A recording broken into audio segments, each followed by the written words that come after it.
BRS నేత మాజీ మంత్రి హరీష్ రావు మాట్లాడుతున్నారు. లైవ్ లో చూద్దాం. ప్రేమగా రాంబాబు బాగున్నావా అని పిలిచే స్వతంత్రత గల్లోడు, ప్రేమ గల్లోడు, మా అందరి దగ్గర కూడా మంచి అనుబంధం ఉన్నటువంటి వ్యక్తి రాంబాబు. అంటే మన నాయకుడు ఎట్లుండాలి, అవసరమైతే పోరాడాలి, పెద్ద నాయకుల దగ్గరికి వెళ్లి ఒప్పించి మెప్పించి కూర్చొని పని చేయించగలిగే సత్తా ఉన్నోడే కార్మిక నాయకుడిగా ఉండాలి. ఆ లక్షణాలన్నీ కూడా మన రాంబాబుకు ఉన్నాయి. అందుకే మీరు ఈ ఎన్నికల్లో దయచేసి సరే రాత్రి తెలుస్తుంది బాణమా ఇంకేమన్నా మారుతుందా, ఏది మారినా మనమే కార్మికులం. మనకు కావాలి న్యాయం, మనకు కావాలి పిఆర్సి, మనకు కావాలి డిఏలు, మనకు కావాలి ఉద్యోగాలు, కొత్త ఉద్యోగాల నియామకం జరగాలి, కార్మికుడి మీద భారం తగ్గాలి. మీ డిమాండ్లు ఇంకా అనేకంగా ఉన్నాయి. గతంలో చేసి చూపినాం, రేపు కూడా తప్పక చేసి చూపిస్తాం. ఇవాళ ఒకటి మాత్రం క్లియర్, అందరు ఏమంటున్నారు ఆడబోయినా, కాంగ్రెస్ పోవాలి, కేసీఆర్ రావాలి అంటున్నా లేదా? అది బరాబర్ ఖాయమైపోయింది. ఇలా రోజులు లెక్క పెట్టుకుంటే ఇంకా కొత్తగా వచ్చేదేం లేదు. మేము గవర్నమెంట్ ఉన్నాం, మేం చేస్తాం అంటే మరి 2.5 ఏళ్ళు చేయండి, ఎవడు ఆపిండి మిమ్మల్ని?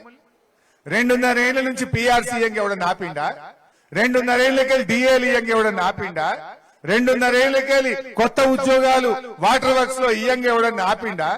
మీరు 2.5 ఏళ్ళు ఇయ్యని వాళ్ళు రేపిస్తారన్న గ్యారంటీ ఏంది? వీళ్ళ ఈ మాటలు తప్ప ఇంకో దేవుని మీదనే ఒట్టిపెట్టి మోసం చేసినోడు మనం చేయడా ఏంది కార్మికుల్ని? వీళ్ళని నమ్ముతామా? ఆయన ప్రైవేటైజ్ చేస్తాడు, ఉన్న ఉద్యోగాలు కూడా ఊడగొట్టే పరిస్థితి ఉంటది. అందుకే మనం జాగ్రత్త పడాలి. గా సిగాచికి పోయి శవాల మీదనే ₹1 కోటి ఇస్తాను మోసం చేసిన నమ్ముదామా ఇంకా? అందువల్ల దయచేసి కార్మికులారా, మేం పనిచేసి చూపిన వాళ్ళం, మాటిచ్చి కొత్త ఉద్యోగాలు ఇప్పించి పర్మనెంట్ చేసి చూపిన మాట్లాడుతున్నాం. రేపు కూడా తప్పకుండా మీ హామీలు నెరవేర్చడానికి రాంబాబుకు వెన్ను దన్నుగా అండగా నేనుంటానని ఈ సందర్భంగా మీ అందరికీ మనవి చేస్తూ, పనిచేసే యూనియన్ గెలిపియండి, రాంబాబు గారి నాయకత్వంలో యూనియన్ గెలిపించండి, మీ కోరికలు మీ సమస్యలు తీర్చే బాధ్యత మాది అని చెప్పి తెలియజేస్తూ జై తెలంగాణ.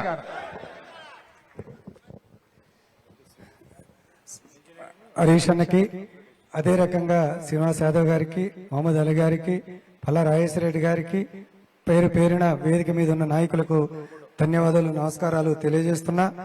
ఇప్పుడు